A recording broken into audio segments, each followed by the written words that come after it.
everyone, this is Matthew at Das Trader. Today's video series will be about charting hotkeys and just a little bit about maybe setting up additional tabs for quick view access of important things like equity futures, if you have the data feeds for them, or real-time WTI crude oil prices, and also importantly, what the money supply is looking at for the day that you're trading. It's important to know that if Wall Street doesn't have enough money in circulation, then they'll no doubt about it, they're going to be selling. So one way we track that is through the carry trade. You can always maybe it's an interesting subject. You feel free to research it. Um, Basically, what it boils down to is that there are central banks that run the global markets, and one way each central bank has a separate purpose. You could say in the global scheme of things, one central bank, which I would call the third power of the world, at Tokyo, their job is to I wouldn't say their job. One of their jobs is that they provide almost 0% interest rates. Um, excuse me, 0% loans out to the U.S. So what happens is that their interest rates that are just between the central banks. So one bank borrowing from another bank, which something they call LIBOR rates.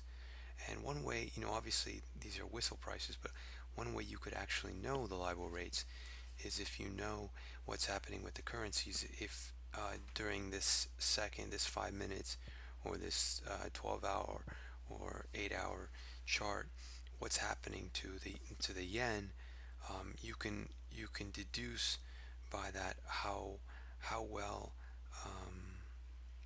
if money's becoming tight or money's becoming loose. So to get the whole picture is basically what happens is that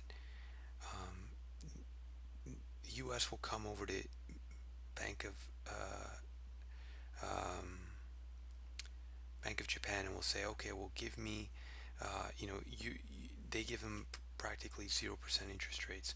So they'll borrow like maybe millions and millions of dollars, of yen, practically at free cost, and they'll bring that yen over to the U.S. banks, and they'll say, okay, let's convert this to U.S. dollars, and then because it's practically free money that they're getting, they'll go in and they'll inject that into the markets, not just the equities, the bond markets,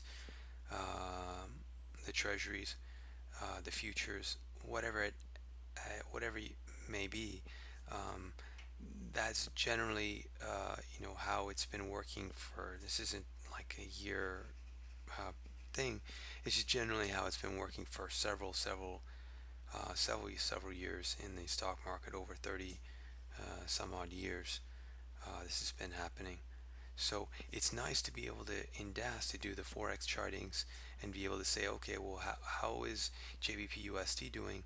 The largest bank in the world, in London. How are they doing? Some of you may have been following Brexit. This is one way you can follow that as well. And the other one is the USD JPY, which is kind of important to kind of see, how much money is in circulation for you to buy or to sell. So one way, what I like to do is, and you're probably wondering, well, how did I get these charts in this? So what I wanted to do is just kind of show you, just to run down, I'm just going to remove this here. If you right mouse click in the lower tab, just anywhere in this region, you can right mouse click on the tab too, go to add new tab, and you can title this Forex, and then you can go to quotes charts, and then add another chart, and then go to Windows Tile, And on the top one, because it's the most important, I usually put JBP USD. In the bottom, I put USD JPY.